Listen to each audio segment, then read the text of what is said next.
Dragi učenici, lijep pozdrav i dobrodošli u video lekciju iz matematike za 4. razred srednje škole. Tema ove video lekcije je matematička indukcija. Nakon ove video lekcije moći ćete razlikovati dva načina zaključivanja, onaj induktivni i deduktivni, opisati postupak i korake matematičke indukcije i dokazati neke jednostavne matematičke tvrdnje. Kako bi uspješno pratili ovu video lekciju, potrebno je da si pripremite papir i olovku, džepno računalo. Kod primjera zaustavite video i pokušajte ih riješiti sami. Riješite zadatke dane na kraju lekcije i po potrebi se vratite i pogledajte ponovno. Sama riječ indukcija dolazi od latinske riječi inductio, što znači uvođenje. Pojam indukcije nalazimo u različitim znanostima, u različitim sferama ljudskog života. Pa tako postoji pojam indukcije u biologiji.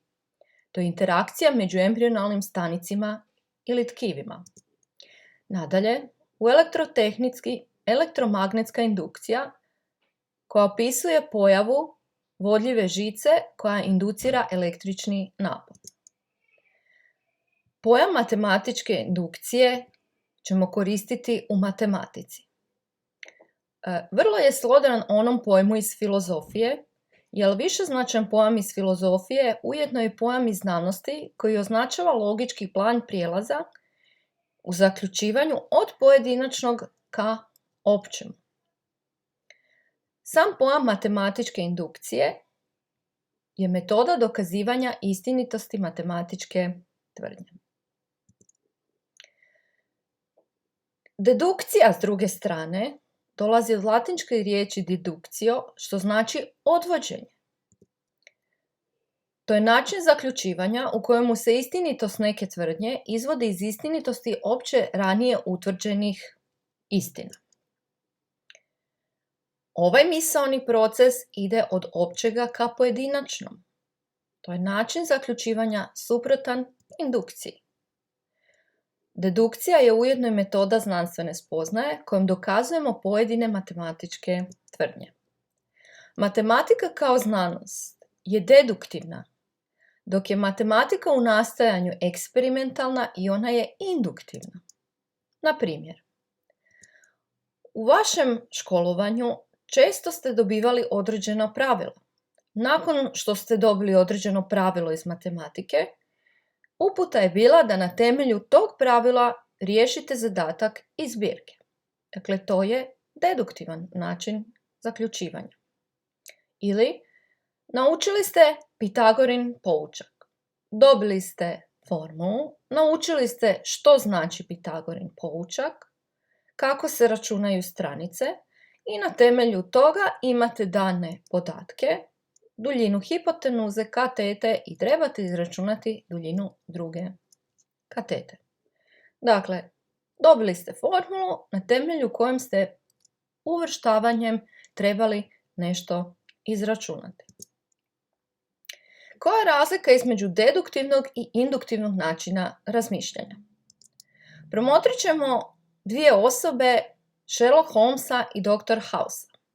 Sherlock Holmes kreće od teorije, donosi hipotezu, odnosno pretpostavku na temelju postavljene teorije, zatim promatra da li je njegova pretpostavka bila točna i na temelju toga dokazuje tko je bio krivac pojedinog zločina. Dr. House, za razliku od Sherlock Holmesa, zaključuje na drugačiji način. On prvo promatra pacijenta, promatra uzorak koji se ponavlja, donosi na temelju toga pretpostavku i izvodi teoriju koja će vrijediti ako onda. Dakle, razlika između deduktivnog i induktivnog načina razmišljanja najbolje se zorno prikazuje koristeći ova dva slijeda. Matematička indukcija je poseban slučaj indukcije koji ima snagu dokaza. Ako tvrdnja vrijedi za prvi član niza i ako iz te činjenice da vrijedi za n-ti član proizlazi da vrijedi za sljedeći, tada će tvrdnja vrijediti za svaki član niza. Sam dokaz matematičkom indukcijom provodi se u 3 koraka. Prvi korak, baza indukcije, gdje provjeravamo istinitost tvrdnje za n jednako 1. Drugi korak je pretpostavka indukcije, u kojoj pretpostavljamo da tvrdnja vrijedi za neki prirodan broj, u ovom slučaju k. Korak indukcije je i sam dokaz indukcije, dokaz u kojem dokazujemo da tvrdnja vrijedi za svaki sljedeći prirodan broj, odnosno za k plus prvi član. Pa pokažimo kako matematička indukcija, princip sam funkcionira na određenim primjerima. Prvi primjer. Zbroj prvih n prirodnih brojeva, poznat još i kao Gaussova dosjetka. Zašto Gaussova dosjetka? Postoji legenda koja kaže da kada je Gauss, poznati matematičar, bio dijete u osnovnoj školi, u nižim razredima, kada su učili zbrajanje prirodnih brojeva, da je došao njihov učitelj i da im je postavio problem da zbroje prvih 100 prirodnih brojeva, nadajući se da će tako dobiti malo mira za sebe. Međutim, Gauss je bio vrlo dosjetljiv i riješio je ovaj problem vrlo brzo.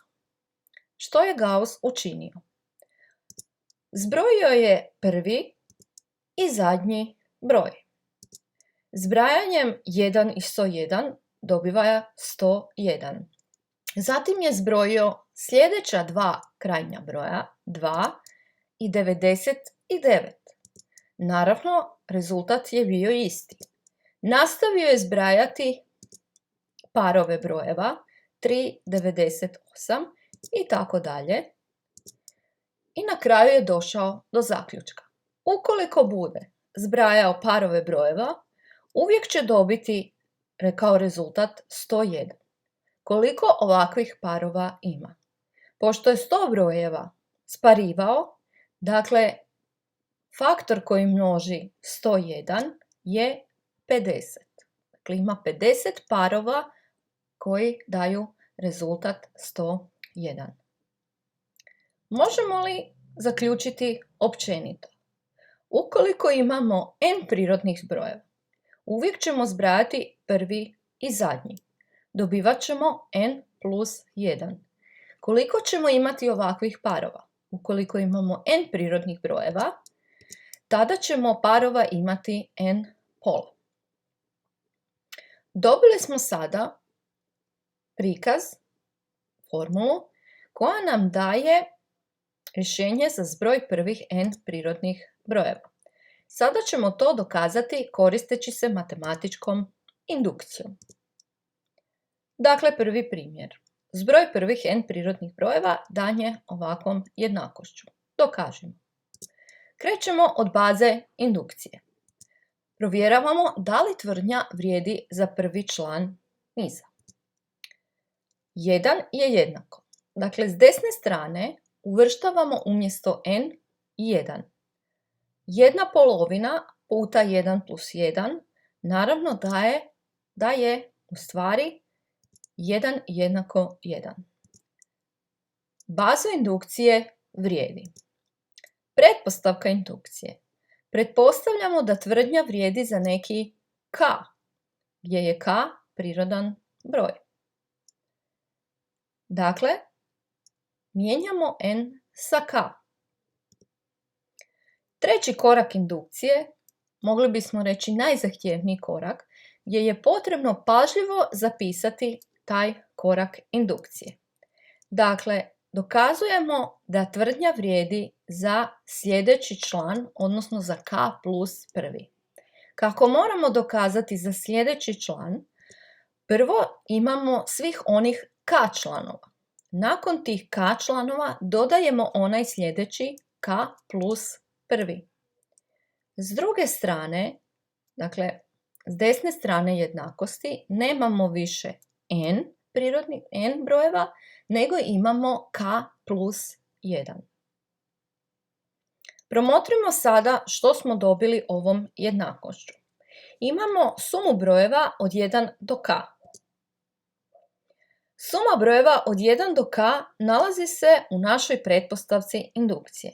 Pretpostavili smo da je to jednako k pola k plus 1. Pa ćemo ovaj prvi dio zamijeniti s ovim izrazom. Na tu pretpostavku naravno dodajemo onaj k plus prvi, odnosno jednostavno prepisujemo iz gornje jednakosti. Sada smo opet formirali novu jednakost, dakle drugačije zapisanu korak indukcije jednakost, koju sređujemo. Pokazat ćemo da je lijeva strana doista jednaka desnoj strani. Rješavamo se zagrade množeći zagradu sa k pola. Nadalje, mogli smo ovo sve pomnožiti sa 2 ili lijevu stranu svesti na zajednički nazivnik. Sređivanjem brojnika i s jedne i s druge strane dobivamo da je lijeva strana doista jednaka desnoj strani. Ovime smo dokazali da je zbroj prvih n prirodnih brojeva doista dan ovakvom jednom jednakošću. Sljedeći primjer. Zbroj prvih n neparnih prirodnih brojeva. Promotrimo što to znači. Prvo trebamo zbrojiti 1 i 3. Dobivamo broj 4. To su prva dva neparna prirodna broja. Zatim zbrajamo sljedeći. Na njih 1 plus 3 plus 5 daje nam 9. Sljedeći zbroj daje nam 16. I tako dalje, sve do onog n-tog neparnog prirodnog broja. Mogli bi se upitati zašto ovdje ne stoji plus n. Ovo 2n minus 1 je općeniti zapis n-tog neparnog prirodnog broja. Promotrimo što smo dobili kao sumu s desne strane. Zbrajanjem 2 pribrojnika, odnosno 2 neparna prirodna broja, dobivamo 2 na kvadrat. Zbrajanjem 3 neparna prirodna broja dobivamo 3 na kvadrat. Analogno tome 4 je 4 na kvadrat i tako možemo nastaviti gdje smo zbrojili n prirodnih brojeva, pa će analogno ovome zbroj prvih n prirodnih brojeva biti n na kvadrat. Dokažimo koristeći se principom matematičke indukcije. Dakle, došli smo do određenog zaključka, imamo svoju teoriju i sada ćemo ovo dokazati principom matematičke indukcije.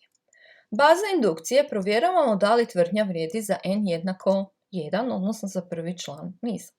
1 je doista jednako 1 na kvadrat.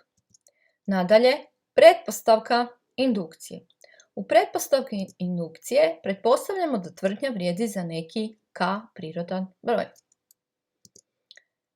3. Korak indukcije. U koraku indukcije dokazujemo da tvrdnja vrijedi za sljedeći k plus prvi član niza. Dakle, imamo prvih k, zbroj prvih k neparnih prirodnih brojeva. Na taj zbroj moramo dodati onaj sljedeći, odnosno k plus prvi. Ovaj izraz 2 puta k plus 1 smo dobili tako da smo umjesto 2n minus 1 umjesto n uvrštavali k plus 1. Sada opet promotrimo prvi dio ove sume. Ovaj prvi dio možemo uočiti da je pretpostavka indukcije. U pretpostavci indukcije stoji da je to jednako k na kvadrat, pa ćemo ovaj cijeli dio moći zamijeniti sa k na kvadrat. Ostatak prepisujemo iz gornje jednakosti. Sada kada imamo formiranu lijevu i desnu stranu, dokazujemo da su one jednake. Naravno, pukim uklanjanjem zagrade s lijeve strane uočavamo da je k plus 1 na kvadrat doista k plus 1 na kvadrat. Dakle, u trećem koraku indukcije, koristeći pretpostavku, dokazujemo da tvrdnja vrijedi za k plus 1. Treći primjer, djeljivost. U prva dva primjera mogli smo vidjeti kako matematičkom indukcijom dokazujemo određene zbrojeve. Ovdje ćemo pokazati kako možemo dokazati da su neki brojevi djeljivi s određenim brojem. Pa tako trebamo dokazati da su svi brojevi oblika 5 na n plus 2 na n plus 1 djeljivi s 3. Ovo možemo napisati matematički na ovaj način. Ovo je matematički zapis. Prvo, baza indukcije. U bazi indukcije provjeravamo da li tvrdnja vrijedi za n jednako 1. 5 na prvu plus 2 na prvu plus prvu jednako je u stvari 9. Naravno da je broj 9 djeljiv s 3 i time baza indukcije stoji. U pretpostavci indukcije pretpostavljamo da ova tvrdnja vrijedi za neki k. Dakle, ovaj n zamjenjujemo sa ovim k. Svugdje gdje nam stoji n pišemo k. Dakle, u pretpostavci smo pretpostavili da je ovaj broj oblika 5 na k plus 2k plus 2 na k plus 1 djeljiv s 3 i to smo zapisali u obliku 3 puta t. Zašto 3 puta t?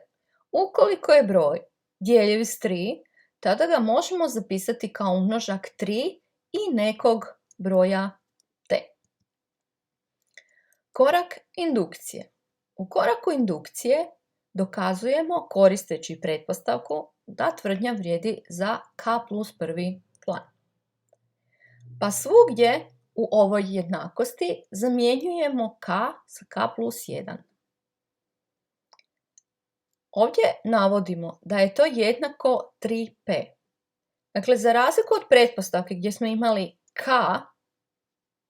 brojeva, k članova, to je bilo jednako 3t. Ovo je sada neki drugi faktor koji množi broj 3, iz tog razloga ovdje piše 3p. Sređujemo sada ovaj izraz s lijeve strane. Rastavljamo ovih 5 na k plus 1 koristeći pravila potencija. Dakle, 5 na k plus 1 jednak je umnošku broja 5 i 5 na k. Zašto ovih 2 na k plus 2 nismo rastavili kao 2 na kvadrat puta 2 na k? Bitno je da promatramo pretpostavku. U pretpostavci se nalazi 2 na k plus 1. Dakle, želimo zadržati eksponent k plus 1. Nadalje, u pretpostavci imamo 5 na k jedan puta i 2 na k plus 1 jedan puta. To ćemo sada iskoristiti kako bi ovo rastavili ove koeficijente potencije, ovaj broj 5 kao 3 plus 2. Rastavljanjem ove petice na 3 plus 2 i množenjem sa 5 na k dobivamo da iz ova dva zadnja izraza možemo upravo izlučiti broj 2. Izlučivanjem broja faktora 2 u zagradi nam ostaje upravo ono što smo mi pretpostavili. A pretpostavili smo da je ovaj broj djeljiv s 3. Odnosno da je ovo 3 puta t. Uočimo sada što nam je ostalo. 3 puta 5 na k plus 2 puta 3 puta t. Možemo izlučiti broj 3 i time smo pokazali da je ovaj izraz djeljiv s brojem 3. Ja se može zapisati u obliku faktora 3 puta 5. Ovime je dokaz završen. Zadaci za vježbu.